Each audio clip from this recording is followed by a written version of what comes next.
Guys, this is Sagar Vardashankar. I hope you all are doing good. Knowledge is money. Right. ನಿಮ್ಮ ಹತ್ರ ಒಳ್ಳೆ knowledge, ಒಳ್ಳೆ skills ಇತ್ತು ಅಂದರೆ ಯೂಸ್ ಮಾಡಿಕೊಂಡು ಚೆನ್ನಾಗಿ ಅರ್ನಿಂಗ್ಸ್ ಮಾಡ್ಬೋದು. ರೈಟ್. ಅದೇ ರೀತಿಯಲ್ಲಿ without knowledge, without skills, without investment earning ಮಾಡ್ತೀನಿ ಅಂದರೆ ಪಾಸಿಬಲೇ ಇಲ್ಲ. ರೈಟ್. ಅದು ನಿಮಗೂ ಗೊತ್ತು. ಎಕ್ಸಾಂಪಲ್ ಜಾಬ್ ಅನ್ಕೊಳ್ಳಿ. ಇವಾಗ ಜಾಬ್ ಮಾಡೋ ಮುಂಚೆ ಏನು ಸ್ಕೂಲಿಂಗ್ ಮಾಡಬೇಕು, ಕಾಲೇಜ್ ಮಾಡಬೇಕು. ಅಲ್ಲೂ ದೊಡ್ಡ ಇನ್ವೆಸ್ಟ್ಮೆಂಟ್ ಆಗ್ತದೆ. ದೊಡ್ಡ ಇನ್ವೆಸ್ಟ್ಮೆಂಟ್ ಮಾಡಿದಾಗ ನಿಮ್ಗೆ ಜಾಬ್ ಸಿಗ್ತದೆ. ರೈಟ್. ಅದೇ ರೀತಿಯಲ್ಲಿ ಬಿಸ್ನೆಸ್ಸಲ್ಲೂ ಅಷ್ಟೇ ಒಳ್ಳೆ ಇನ್ವೆಸ್ಟ್ಮೆಂಟ್ ಬೇಕು. ಇನ್ವೆಸ್ಟ್ಮೆಂಟ್ ಆದರೆ ಬಿಸ್ನೆಸ್ ಮಾಡೋಕ್ಕೆ ಹೋಗೋದು.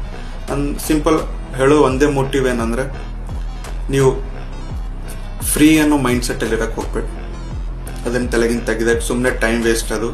ಸೊ ಎಲ್ಲದಕ್ಕೂ ಇನ್ವೆಸ್ಟ್ಮೆಂಟ್ ಆಗ್ತೀನಿ. ನಿಮ್ಮ ಸಲುವಾಗಿ ನೀವು ಒಳ್ಳೆ ಇನ್ವೆಸ್ಟ್ಮೆಂಟ್ ಮಾಡಿದ್ರೆ ಚೆನ್ನಾಗಿ ಅರ್ನಿಂಗ್ಸ್ ಮಾಡ್ತೀರಿ. ಫ್ಯೂಚರಿಗೆ ಭಾಳ ಹೆಲ್ಪ್ ಆಗ್ತದೆ. ಆ ಮೈಂಡ್ ಸೆಟ್ ಇಟ್ಕೋರಿ. ಫ್ರೀ ಅನ್ನೋ ಮೈಂಡ್ ಸೆಟ್ ಬಿಡ್ರಿ. ಎಲ್ಲದಕ್ಕೂ ಕಾಸ್ಟ್ ಆಗ್ತದೆ, ಎಲ್ಲದಕ್ಕೂ. So remember this.